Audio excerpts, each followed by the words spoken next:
नमस्कार, good evening. ET world leaders forum के इस कार्यक्रम में आना, कई पुराने चेहरे नजर आ रहे हैं, तो अपने आप में एक खुशी की बात है। मुझे विश्वास है कि यहाँ भारत के ब्राइट फ्यूचर को लेकर बेहतरीन संवाद हुए होंगे और ये संवाद तब हुए जब भारत को लेकर पूरा विश्व एक विश्वास से भरा हुआ है। फ्रेंड्स,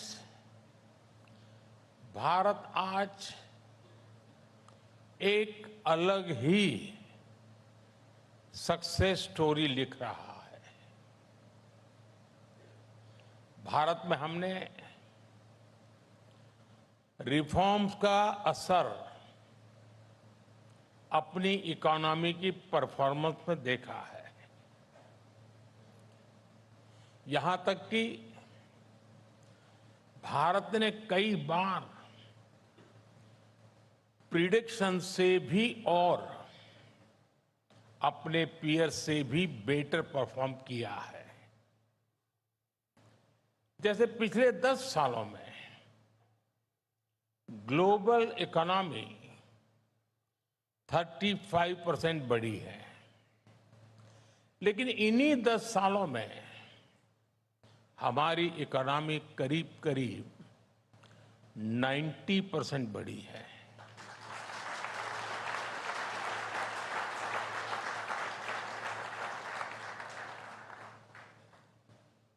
ये वो सस्टेन ग्रोथ है जो हमने हासिल की है।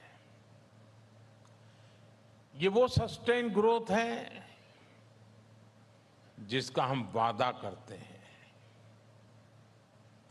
और ये वो सस्टेन ग्रोथ है जो आगे भी जारी रहेगा।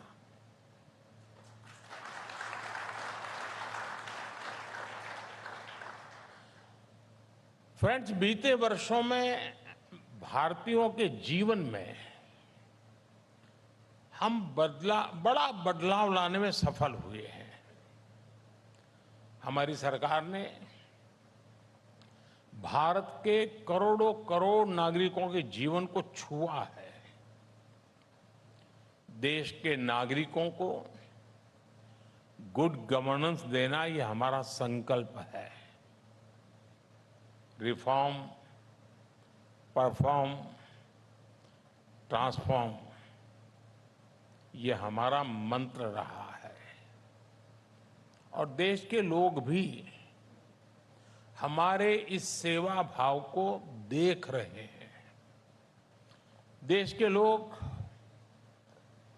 बीते 10 वर्षों में देश की उपलब्धियों को देख रहे हैं। इसलिए आज भारत के लोग एक नए विश्वास से भी भरे हुए हैं।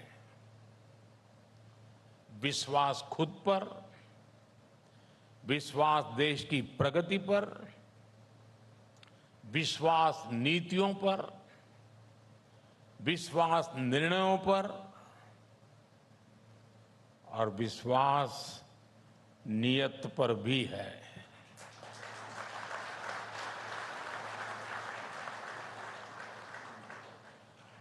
आप दुनिया के दूसरे देशों की स्थितियां देखिए।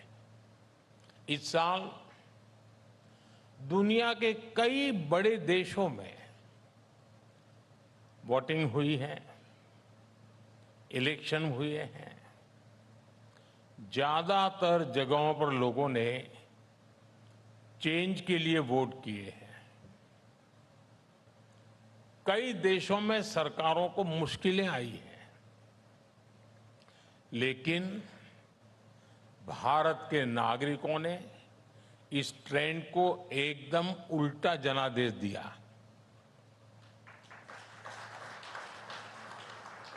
भारत के वोटर्स ने 60 साल बाद किसी सरकार की हैट्रिक लगवाई है।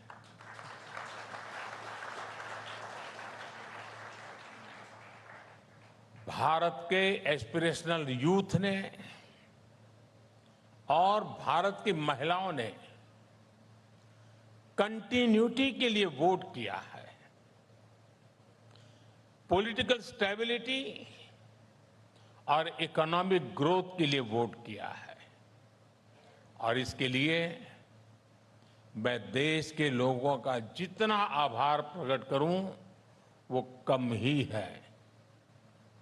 साथियों, आज भारत की प्रगति ग्लोबल हेडलाइंस का हिस्सा बन रही है। आंकड़ों का अपना महत्व होता ही है, लेकिन ये देखना भी उतना ही जरूरी है कि आखिरकार कितने लोगों का जीवन बदल रहा है। इसी में भारत के भविष्य का राज छिपा है। बीते एक दशक में 25 करोड़ लोग गरीबी से बाहर आए हैं।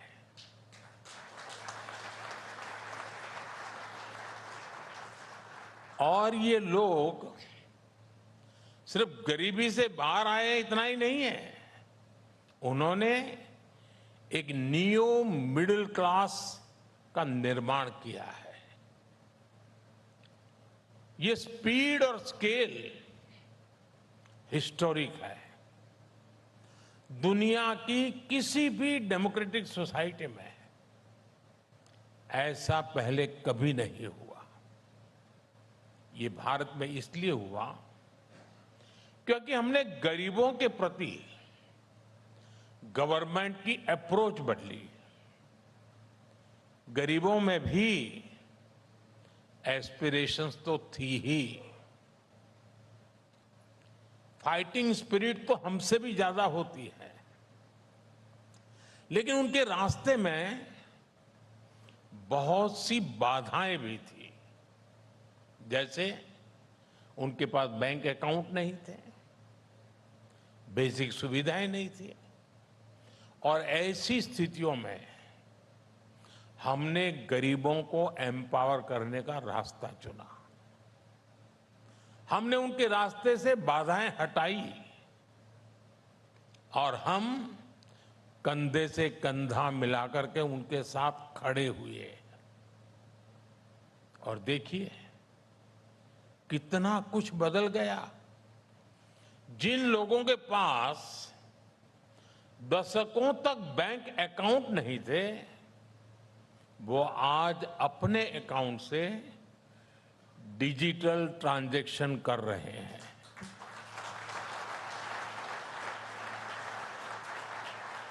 जिनके लिए बैंकों के दरवाजे बंद थे, उन्हें आज बिना गारंटी बैंक लोन्स मिल रहे हैं। वो आज एंटरप्रेन्योर बन रहे हैं। जो लोग दुनिया में हो रहे बदलावों से अनजान थे, आज उनके पास डिवाइस भी हैं, कनेक्टिविटी भी है और वो बेटर इन्फॉर्म्ड सिटीजन है।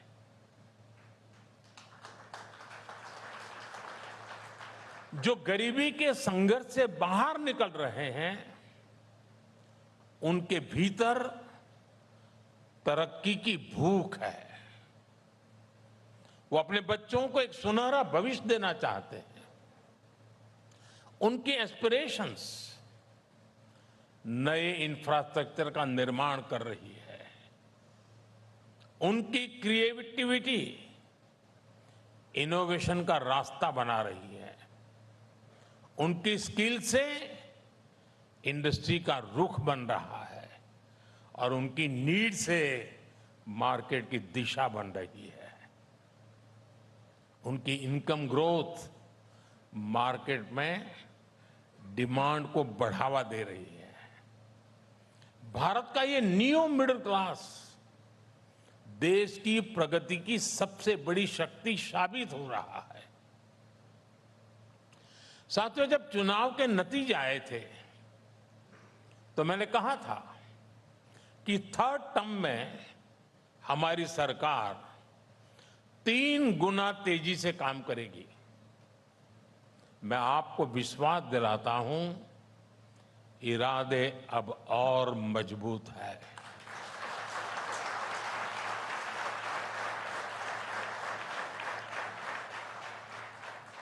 और हर देशवासी की तरह सरकार भी पूरी तरह से आशा और विश्वास से भरी हुई है।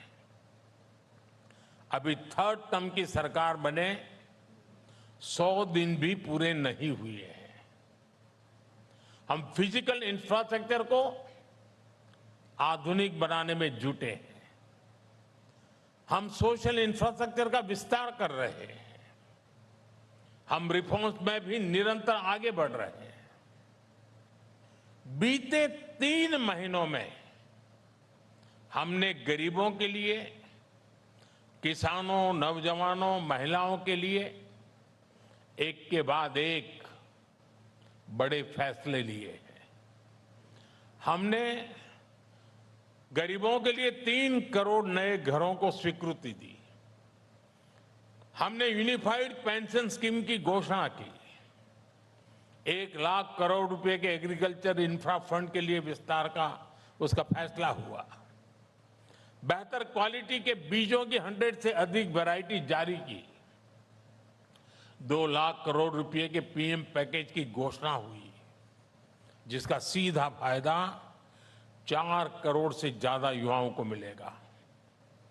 और 100 दिन के भीतर ही देश में 11 लाख ग्रामीण बैकग्राउंड की सामान्य परिवार की 11 लाख नई लखपति दीदी बनी है। ये महिलाओं के आर्थिक सशक्तिकरण का बहुत बड़ा काम हुआ है। साथियों, कल मैं महाराष्ट्र के पालघर में था। वहां 75,000 करोड़ रुपए से अधिक के इन्वेस्टमेंट से वाढवण पोर्ट का शिलान्यास किया गया है। 3 दिन पहले ही 30,000 करोड़ रुपए के इन्वेस्टमेंट से 12 नए इंडस्ट्रियल सिटीज के निर्माण को मंजूरी दी गई है। 50,000 करोड़ से अधिक के 8 हाई स्पीड कॉरिडोर स्वीकृत किए गए हैं। हमने 30,000 करोड़ रुपए से पुणे, ठाणे और बेंगलुरु मेट्रो के विस्तार को भी मंजूरी दी है।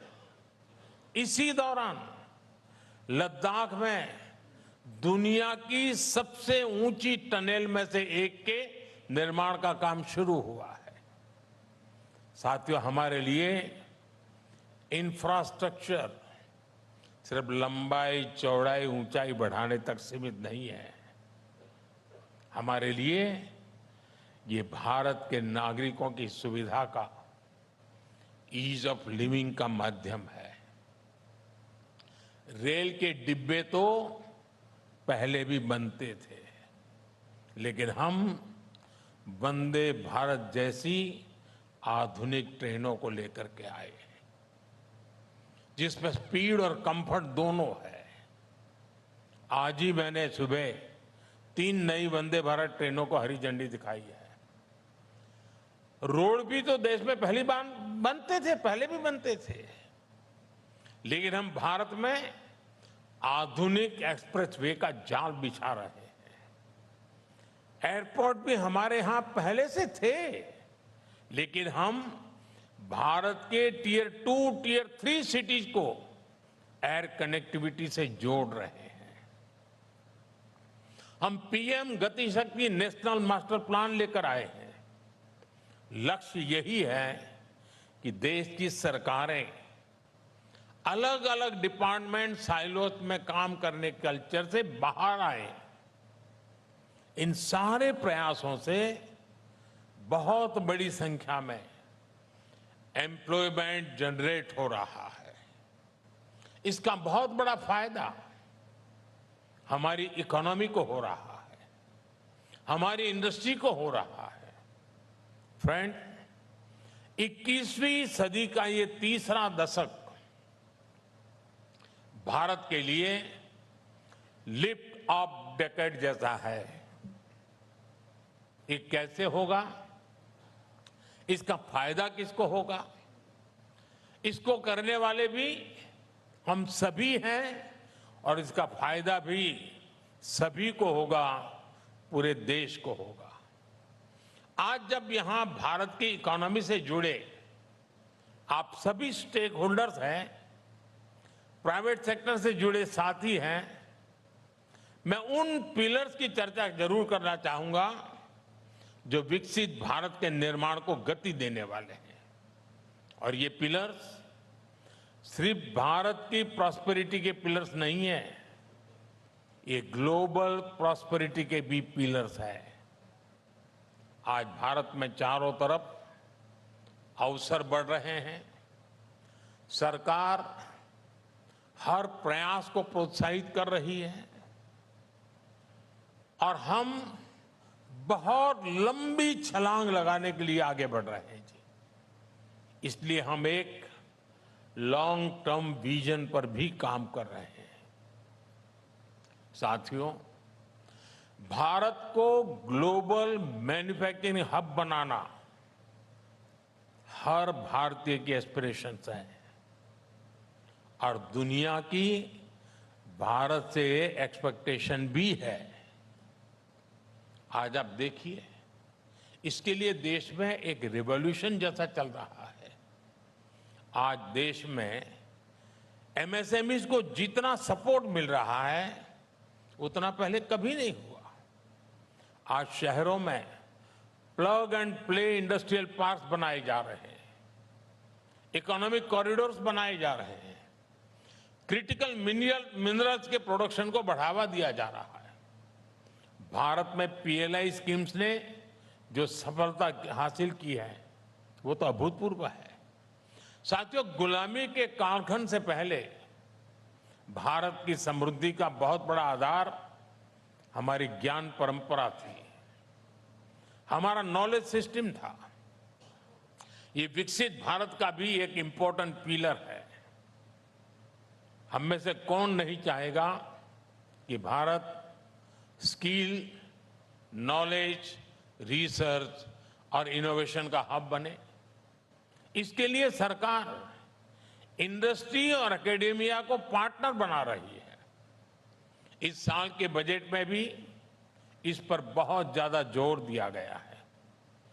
1 लाख करोड़ रुपए के रिसर्च फंड के पीछे भी हमारी यही सोच है। आज देश का प्रयास है कि टॉप विदेशी यूनिवर्सिटी के कैंपस भारत में खुले। हमारे जो मिडिल क्लास के बच्चे बाहर पढ़ने में इतना पैसा खर्च करते हैं, हम चाहते हैं उनका वो पैसा बचे। मैं आपको एक उदाहरण दूंगा। आजादी के बाद के 7 दशक तक भारत में एमबीबीएस, एमडी की सीट्स 80,000 के आसपास रही और इसलिए ही तो डॉक्टर बनने के लिए हमारे बच्चे विदेश जाने के लिए मजबूर थे। पिछले 10 साल में देश में हमने एमबीबीएस, एमडी की करीब 1 लाख नई सीटें और बढ़ाई है।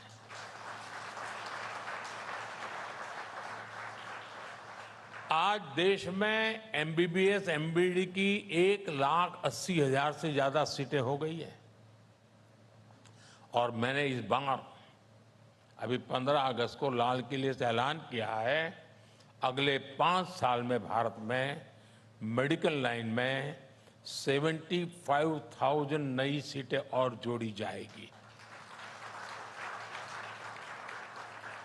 वो दिन दूर नहीं जब भारत दुनिया में हेल्थ एंड वेलनेस का बहुत बड़ा अहम सेंटर बनेगा। साथियों, आज भारत की एक और बड़ी एम्बिशन है। ये एम्बिशन देश को ग्लोबल फूड बास्केट बनाने की है। दुनिया के हर डाइनिंग टेबल पर कोई न कोई made in India food product हो, ये देश का संकल्प है।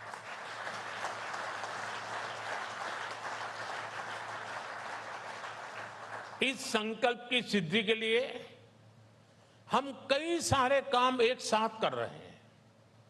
आज ऑर्गेनिक फार्मिंग, नेचुरल फार्मिंग पर जोर दिया जा रहा है।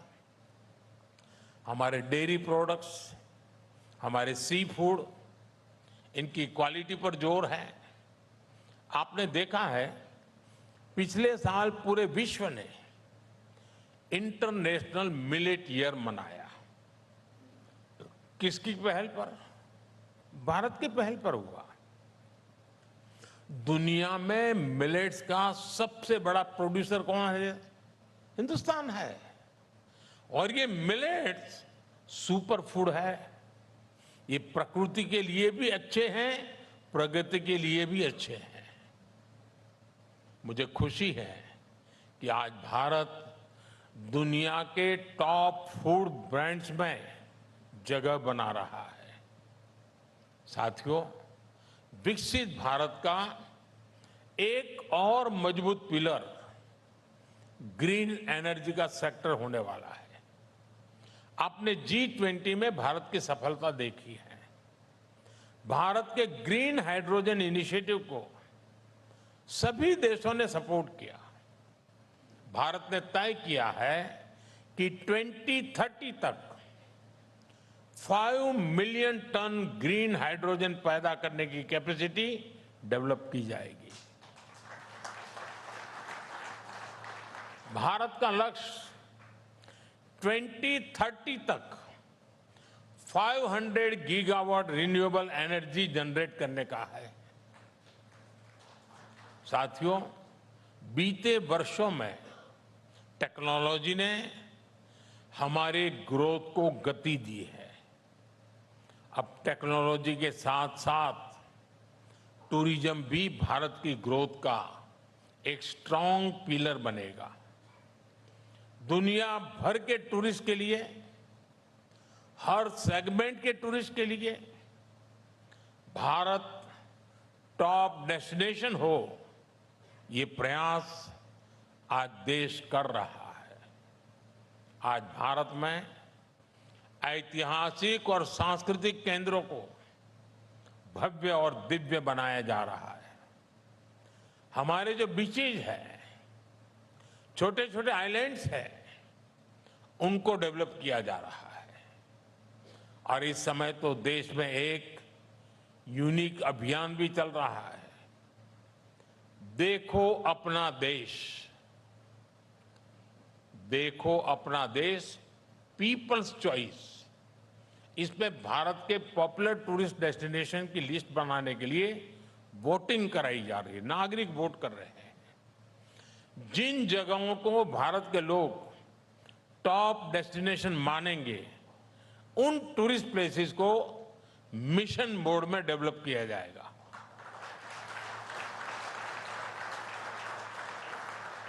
और इससे भी बड़ी संख्या में एम्प्लॉयमेंट जनरेट होगा। साथियों, आज हमारा देश परिवर्तन में सबकी भागीदारी पर जोर दे रहा है। G20 की प्रेसिडेंसी के दौरान हमने अपने अफ्रीकन फ्रेंड्स को सशक्त करने में मदद की। हमने ग्लोबल साउथ की आवाज उठाई। अब हम एक ऐसा वर्ल्ड ऑर्डर चाहते हैं जो सभी देशों, खासकर ग्लोबल साउथ का इंक्लूसिव डेवलपमेंट इंश्योर करे। आने वाले समय में ग्लोबल साउथ के देशों के पास विश्व की सबसे बड़ी संभावनाएं होगी। पूरी ह्यूमैनिटी का एक बड़ा हिस्सा इन देशों में बसता है और भारत विश्व बंधु की भावना से इन देशों की आवाज बन रहा है। साथियों, आज की दुनिया डायनेमिक है, इसलिए हमारी सरकार की नीतियां और रणनीतियां भी डायनेमिक है। हर जरूरत के हिसाब से हम हर जरूरी कदम उठा रहे हैं। हम अपनी पॉलिसी बीते कल के आधार पर नहीं, बल्कि आने वाले कल को देखते हुए बना रहे हैं। हमारा फोकस फ्यूचर पर है। हम आने वाले कल की चुनौतियों और अवसरों के लिए देश को आज तैयार कर रहे हैं। ग्रीन हाइड्रोजन मिशन हो, क्वांटम मिशन हो, सेमीकंडक्टर मिशन हो, डीप ओशन मिशन हो, इन पर भारत अभी काम कर रहा है। अभी आपने देखा है, सरकार ने स्पेस टेक्नोलॉजी को बढ़ावा देने के लिए 1000 करोड़ के फंड की घोषणा की है। आज का भारत अवसरों की धरती है। हमारा विश्वास है, भारत का फ्यूचर इससे कहीं बेहतर होने वाला है। साथियों, हमने भारत को 2047 तक विकसित भारत बनाने का संकल्प लिया है।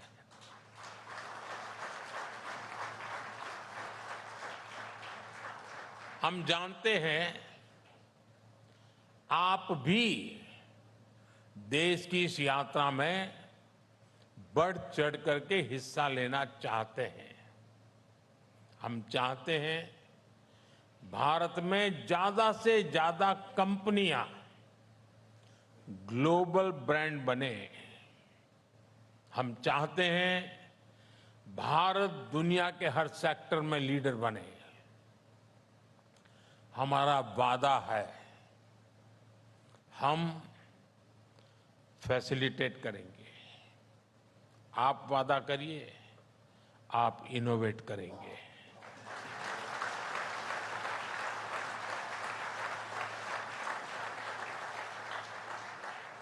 हमारा वादा है, हम रिफॉर्म करेंगे।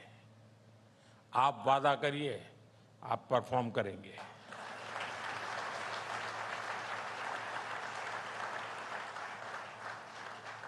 हमारा वादा है, हम स्टेबल पॉलिसी रिजिम देंगे। आप वादा करिए, आप पॉजिटिव डिसरप्शन करेंगे। हमारा वादा है, हम हाई ग्रोथ पर ध्यान देंगे।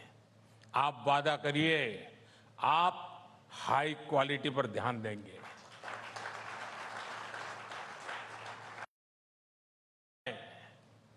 संभावनाओं की सबसे बड़ी धरती है। आज का भारत वेल्थ क्रिएटर्स का सम्मान करता है।